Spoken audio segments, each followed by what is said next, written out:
हर गांव में कोई ना कोई राज छुपा होता है, मगर पथरीला गांव का राज किसी भी समझदार इंसान के होश आड़ा देने वाला है। ये वो राज है जो सदियों से खामोशी के पर्दे में छुपा हुआ था, लेकिन अब वो वक्त आ पहुंचा है जब वो पर्दा उठने वाला है।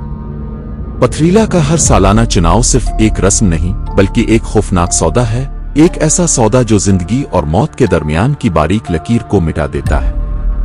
जब चुनाव का वक्त आता है तो गांव के नौजवानों में से एक का जिस्म और रूह बदल जाती है और वो वापस आता है, मगर फिर वो वही नहीं रहता। क्या वो जवान असल में जिंदा है या इसकी जगह कोई साया ले चुका है? आमना फाइज की छोटी बहन इसी गांव में रहती है और इस बार उसने इस राज को जानने का फैसला किया है जो गांव को अपने शिकंजे में जकड़ रहा है। ये कहानी है एक बहन की हिम्मत, एक गांव की खौफनाक हकीकत और इस लड़ाई की जो अंधेरों के खिलाफ जैनी पड़ती है। ये कहानी है बदल दिया गया कि हर गांव की अपनी रवायत होती है। कहानी का आगाज एक सर्द धुंध आलूद रात से होता है। पहाड़ियों के दरमियान छुपा हुआ एक पुराना गांव पथरीला। हर तरफ खामोशी है, जैसे पूरी बस्ती सांस रोककर किसी फैसले की मुंतजिर हो। मरकजी चौक में एक कदीम दरख्त के नीचे लकड़ी की मेज रखी है। मेज पर एक पुरानी लोहे की संदूकची पड़ी है जिस पर चीरों और जलने के निशान हैं। गांव के बुजुर्ग, जिन्हें चुनाव के निगहबान कहा जाता है, आहिस्ता आहिस्ता जमा होते हैं। मर्द, औरतें, बच्चे सब अपने घरों में दबके होते हैं। सिर्फ एक खिड़की से रोशनी बाहर आ रही है, फाइज के घर से। फाइज 24 साला नौजवान जो बाकी लोगों से मुख्तलिफ है। वो सवाल करता है, रवायत पर शक करता है। आज की रात वो छत पर बैठा आसमान देख रहा है। मां की आवाज बार बार नीचे बुलाती है, फाइज नीचे आ जाओ, वक्त हो गया है, दुआ पढ़ो। फाइज हंसता है मगर दिल में बेचैनी है। घड़ी की सुइयां रात के 12 बजने का ऐलान करती है। चौक में बुजुर्ग संदूक खोलते हैं। अंदर लिखी हुई पर्चियां हैं, गांव के हर फर्द का नाम। लम्हों बाद एक कांपती आवाज ऐलान करती है, इस साल फाइज इब्न नईम। कई घरों की रोशनियां बंद हो जाती है, दरवाजे बंद, जैसे सबको इल्म था, बस जबान ना खोल रहे थे। फाइज नीचे आता है। मां की आंखों में आंसू हैं मगर होंठ खामोश। ये सिर्फ एक रस्म है ना? मुझे कुछ नहीं होगा। मां कुछ नहीं कहती, बस पेशानी चूमती है जैसे आखिरी बार। ये रस्म हमेशा से थी, लेकिन इस बार जो लूटेगा वो नहीं होगा। रात की गहराई में फाइज को आंखों पर पट्टी बांधकर घर से बाहर निकाला जाता है। गांव के चंद बुजुर्ग और मर्द इसे जंगल की तरफ ले जाते हैं। सर्द हवा में दरख्तों की सरसराहट और कहीं दूर घंटी की हल्की गूंज सुनाई देती है। फाइज के दिल की धड़कन तेज है और हर कदम पर खौफ के साए गहरे होते जा रहे हैं।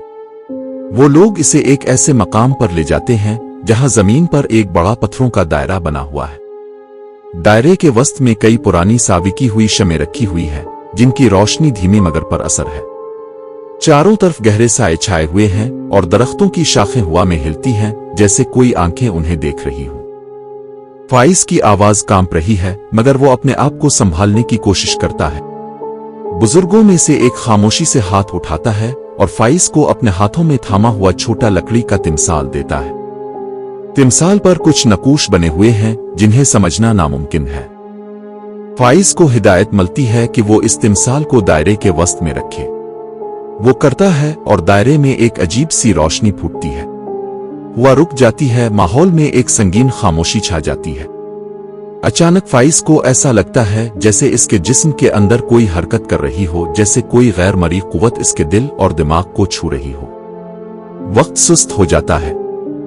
फाइज की आंखों के सामने तस्वीरें तैरने लगती हैं, पुराने गांव की तारीख, एक तारीख माजी और वो कुर्बानियां जो कई नस्लों से दी जाती रही है। देर तक कुछ नहीं होता। फिर बुजुर्गों में से एक आहिस्ता आहिस्ता कोई गाना गाता है जो एक पुराना नफर है। आवाज आहिस्ता आहिस्ता बुलंद होती है और जैसे जैसे नगमा बढ़ता है, फाइज को महसूस होता है कि वो खुद को खो रहा है। आहिस्ता आहिस्ता वो अपनी असल शनाख्त से दूर होता जा रहा है, जैसे इसके जिस्म के अंदर कोई और जाग रहा हो। रात के आखिर में बुजुर्ग फाइज को अपने बाजुओं में लेकर जंगल से बाहर ले जाते हैं। जैसे ही वो गांव की तरफ आता है, इसकी चाल और आवाज बदल चुकी होती है। वो वही फाइज नहीं रहा। 3 दिन गुजर चुके थे। गांव के लोग बेसब्री से फाइज की वापसी का इंतजार कर रहे थे। हर चेहरे पर खौफ और उम्मीद की मिली जली कैफियत थी। रात के आखिरी पहर धुंध में लिपटा हुआ फाइज गांव की गिल्ली में दाखिल हुआ। इसका चेहरा पुरसुकून और हंसता हुआ था, लेकिन कुछ अजीब सा था। इसकी चाल में एक अजीब तरतीब, एक नफासत थी जो पहले कभी नजर नहीं आई थी। इसकी आवाज नर्म और मीठी थी, बिल्कुल मामूल से ज्यादा मुहज्जब। गांव वाले इसकी वापसी पर खुश थे, लेकिन कुछ लोग, खास तौर पर उसकी बहन आमना, इस तब्दीली को महसूस कर रहे थे। आमना की नजर में फाइज की आंखों में वही चमक नहीं थी जो पहले हुआ करती थी। वो ज्यादा पुरसुकून थी, मगर कुछ खाली सा। फाइज ने मां को गले लगाया और सबको यकीन दिलाया कि अब वो पहले से बेहतर है। हर काम वक्त पर करता, हंसना, बात करना और हर वक्त मुहज़्ज़ब और खुश अखलाक रहना इसका नया रूप था। लेकिन छोटे छोटे फर्क आमना के लिए नादीदा ना रहे।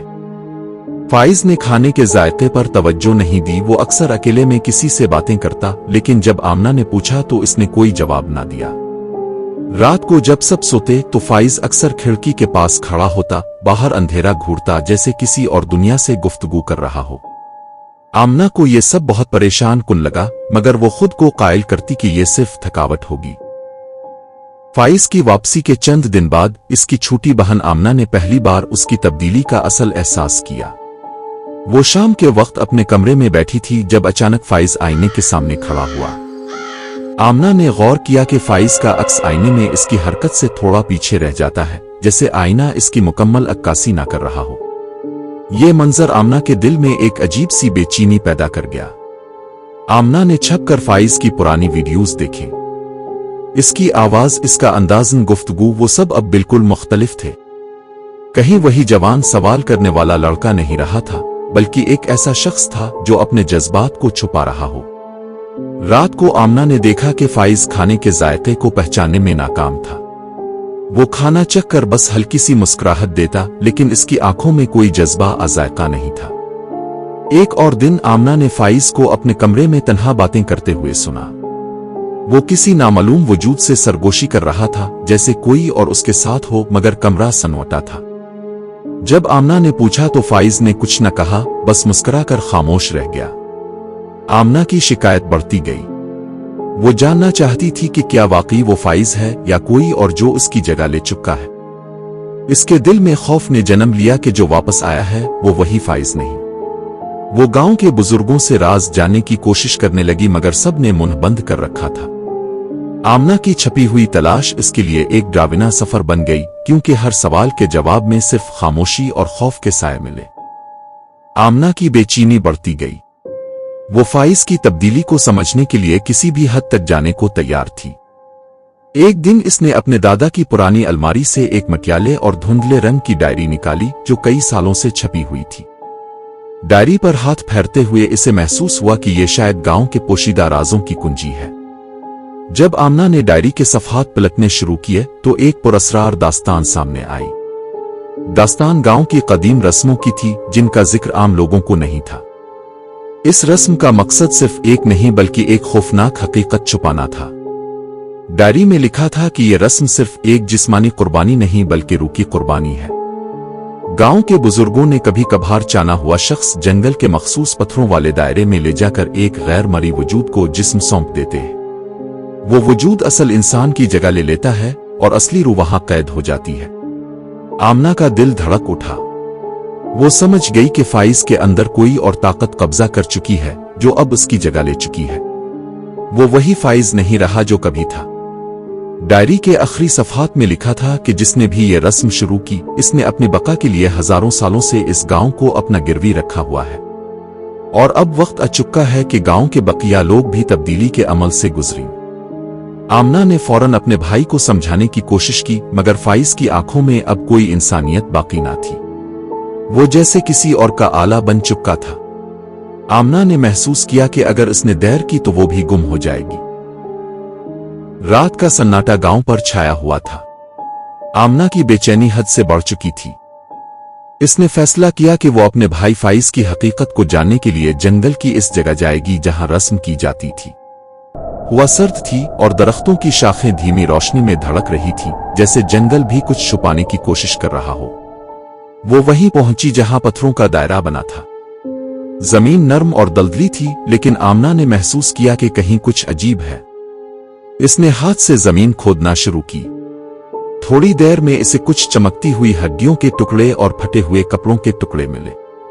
वो इंसान के थे, शायद कई साल पुराने। आमना का दिल तेज तेज धड़कने लगा। ये वहीं के दफन शुदा राज थे जो गांव ने छुपाए रखे थे। वो चीखें जो सदियों से किसी ने सुनी नहीं थी। अचानक दौर से कदमों की आवाजें आईं। आमना ने झपट कर अपने आप को छुपाया। जंगल की गहराई से फाइज और चंद बुजुर्ग आ रहे थे। फाइज की आंखों में वही पुरानी तब्दीली थी, एक खामोश और बेरूनिगा। फाइज ने आमना को ढूंढना शुरू किया, लेकिन वो छप कर खामोश रही। इसकी सांसें तेज थीं, लेकिन इसके दिल में एक हौसला था कि वो इस राज को बेनकाब करेगी, चाहे जान ही क्यों ना जाए। फाइज जंगल के किनारे खड़ा होकर घोर रहा था, जैसे कुछ तलाश कर रहा हो। आमना ने देखा कि वो इस बदले हुए वजूद की महर लगा चुका था, जिसे इसने अपनी रूह में महसूस किया था। रात भर आमना ने जंगल में वक्त गुजारा, गांव के सबसे बड़े खौफ को महसूस करते हुए। वो जान चुकी थी कि अगर इस बार इसे रोक ना सकी तो गांव के बकिया लोग भी इसी जुल्म के शिकंजे में फंस जाएंगे। सुबह का वक्त था, लेकिन गांव में सन्नाटा छाया हुआ था। लोग अपनी रोजमर्रा की जिंदगी में मसरूफ दिखाई देते थे, मगर उनकी आंखों में एक गैर मामूली खौफ और बेचैनी छपी थी। आमना जान चुकी थी कि वक्त खत्म हो चुका है और हकीकत को सामने लाने का वक्त आ गया है। वो गांव के बुजुर्गों के पास गई, जिन्होंने हमेशा गुपशुप से ग्रेज किया था। आमना ने जुर्रतमंदी से सवालात किए, मगर बुजुर्गों ने आ तो चुप साध ली, आ धोखा देने वाले जवाब दिए। उनकी आंखों में कोई राज छुपा हुआ था जो किसी के लिए भी जाहिर नहीं होना चाहता था। आमना ने अपनी बहादुरी का मुजाहिरा करते हुए गांव के दीगर नौजवानों को भी इस हकीकत के बारे में बताया। बहुत से लोग इसे पागल समझने लगे, लेकिन कुछ ने इसका साथ दिया। एक छोटा सा ग्रुप बना जो इस जुल्म के खिलाफ लड़ने के लिए तैयार था। रात को वो ग्रुप फिर जंगल की तरफ गया जहां रस्म हुई थी। वहां पहुंचकर आमना ने आवाज बुलंद की, ये रस्म बंद होनी चाहिए। हमारी रूहें हमारी मलकियत हैं। अचानक जंगल की गहराई से एक ठंडी हवा का झोंका आया और दरख्तों की शाखें जोर से हिलने लगे। एक खौफनाक गूंज जंगल में फैल गई, जैसे जंगल खुद उनके ऐलान पर गुस्से में आ गया हो। फाइज, जो इस वक्त जंगल के करीब था, अपने चेहरे पर गहरे साए लिए उनके करीब आया। इसकी आंखों में अब भी वो अजीब सी रोशनी थी, लेकिन आमना ने महसूस किया कि कहीं अंदर एक टूटती हुई लड़ाई जारी है। शायद वो फाइज का वही बच्चा था जो कभी था, जो अभी भी जिंदा था। ग्रुप ने मिलकर अपनी ताकत दिखाई और बुजुर्गों के जुल्म का मुकाबला करने का अज़्म किया। वो जानते थे कि आगे खतरात ज्यादा हैं, लेकिन अब पीछे हटना नामुमकिन था। रात की गहराई में जंगल का माहौल खौफनाक और संगीन था। गांव के चंद नौजवान आमना की क़ियादत में वही जगह पर जमा थे जहां रस्म शुरू हुई थी। ये आखिरी मौका था कि वो गांव को इस खौफनाक लानत से आजाद कर सकें जो नस्ल दर नस्ल चली आ रही थी। फाइज, जिसके अंदर अभी भी दोहरी जंग जारी थी, उनके सामने खड़ा था। एक तरफ वही बचपन का भाई, दूसरी तरफ वो पुरअसरार वजूद जो उसके जिस्म पर काबिज था। आमना ने दिल में दुआ की कि वो फाइज की असल रूह जीते। गांव के बुजुर्ग अपनी काली पोशाक में नमूदार हुए, जिनकी निगाहें खौफनाक और फैसलाकुन थीं। वो इस रस्म को बचाने के लिए हर कीमत पर तैयार थे। मैदान में रोशनी और तारीकी की लड़ाई शुरू हुई। आमना और उसके साथी अपने हौसले और ईमान के साथ लड़े, जबकि बुजुर्गों ने अपने कदीम जादुई हथियार निकाले। फाइज के अंदर का जंग भी उरूज पर था। वो खुद अपनी रूह को आजाद कराने के लिए जिदोजहद कर रहा था। आखिरकार फाइज ने एक आखिरी जोर लगाया, अपनी असल शनाख्त को पुकारा और वो पुरअसरार वजूद बाहर निकला, एक तारीक साया जिसने कई सालों से गांव को खौफजदा रखा था। आमना ने फौरन मौके पाकर इस साये को लकड़ी की तलवार से मारा जो दरख्त की जड़ से निकाली गई थी। साया चीख उठा और धुआं बनकर हवा में तहलील हो गया। गांव में रोशनी वापस लूट आई। फाइज का चेहरा साफ और परसुकून था, जैसे एक लंबे कैद से आजाद हो गया हो। سب نے جشن منایا مگر آمنہ جانتی تھی کہ یہ لڑائی جسمانی نہیں بلکہ روحانی تھی اور کبھی ختم نہیں ہوتی۔